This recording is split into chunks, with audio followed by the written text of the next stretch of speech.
Mama's soup pot. There are too many treasures in life we take for granted, the worth of which we don't fully realize until they're pointed out to us in some unexpected way. So it was with Mama's soup pot. I can still see it sitting on the stove in all its chipped white and blue enameled glory, its contents bubbling, steam rising, as if from an active volcano. When I entered the back porch, the aroma was not only mouth-watering but reassuring. Whether Mama was standing over the pot stirring with a long wooden spoon or not, I knew I was home. There was no recipe for her minestrone soup. It was always a work in progress. It had been so since her girlhood in the Piemonte mountains of northern Italy, where she learned its secret from her nonna, grandma, who had inherited it from generations of nonnas.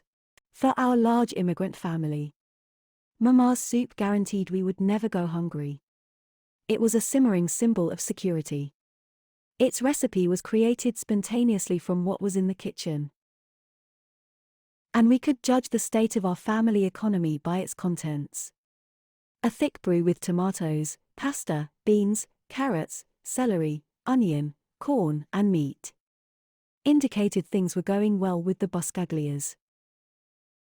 A watery soup denoted meager times. And never was food thrown out. That was a sin against God. Everything ended up in the minestrone pot. Its preparation was sacred to Mama. To her, cooking was a celebration of God's providence.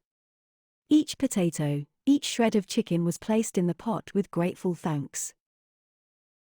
I think of Mama whenever I read Proverbs. She gets up while it is still dark, she provides food for her family. Her children arise and call her blessed. At one time, however, Mama's soup pot became a source of embarrassment to me, for I feared it would cost me a new friend I had made at school. Sol was a thin, dark-haired boy, and an unusual pal for me, because his father was a doctor and they lived in the best part of town. Often Sol invited me to his home for dinner. The family had a cook in a white uniform, who worked in a kitchen of gleaming chrome and shining utensils. The food was good, but I found it bland, lacking the heartiness of my home fare served from flame-blackened pots. Moreover, the atmosphere matched the food. Everything was so formal. Sol's mother and father were polite, but conversation around the table was stilted and subdued. And no one hugged. The closest I saw Sol get to his father was in our family. Warm hugs were a constant, men, women, boys, and girls. And if you didn't kiss your mother, she demanded, "What's the matter, you sick?" But at that time in my life, all this was an embarrassment. I had known Sol would like to eat dinner at our house, but that was the last thing I wanted. My family was so different. No other kids had such pots on their stoves, nor did they have a mama whose first action upon seeing you enter the house was to sit you down with a spoon and bowl. People in America don't do things like that. I tried to convince Mama. "Well, I'm not people," was her proud retort. "I'm Rosina. Only crazy people don't want my minestrone." Finally, Sol pointedly asked if he could come to our house. I had to say yes. I knew nothing would make Mama happier, but I was in a state of anxiety. Eating with my family would turn Sol off completely, I believed. "Mama, why can't we have some American food like hamburgers? Or fried chicken?" She fixed me with a stony glare and I knew better than to ask again. The day Sol came over I was a nervous wreck. Mama and the other 9 family members welcomed him with embraces and slaps on the back. Soon we were sitting at the heavy, deeply stained, an ornately carved table. That was Papa's pride and joy. It was covered with an ostentatious, bright oilcloth. And sure enough, after Papa asked the blessing, we were instantly faced with bowls of soup. "Hey, Sol," Mama asked, "you know what this is?" "Soup," Sol responded. No soup, Mama said emphatically. It's minestrone. She then launched into a long, animated explanation of the power of minestrone. How it cured headaches, colds, heartaches, indigestion, gout and liver ailments.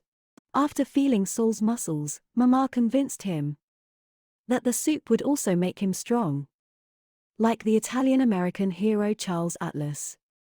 I cringed, convinced that this would be the last time I would ever see my friend, Saul. He would certainly never return to a home with such eccentric people, odd accents and strange food. But to my amazement, Saul politely finished his bowl and then asked for 2 more. I like it a lot, he said, slurping. When we were saying our goodbyes, Saul confided, "You sure have a great family. I wish my mom could cook that good." Then he added, "Boy, are you lucky." Lucky? I wondered, as he walked down the street waving and smiling. Today I know how lucky I was. I know that the glow Saul experienced at our table was much more than the physical and spiritual warmth of Mama's minestrone. It was the unalloyed joy of a family table, where the real feast was love. Mama died a long time ago.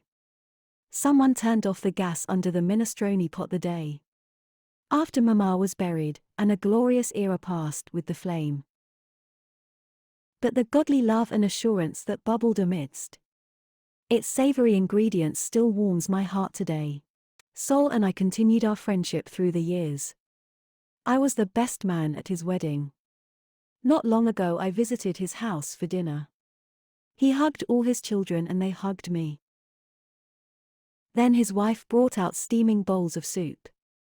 It was chicken soup, thick with vegetables and chunks of meat. "Hey, Leo," Saul asked. "Do you know what this is?" "Soup," I responded, smiling. "Soup," he huffed. "This is chicken soup. Cures colds, headaches, indigestion. Good for your liver." Saul winked. I felt I was home again.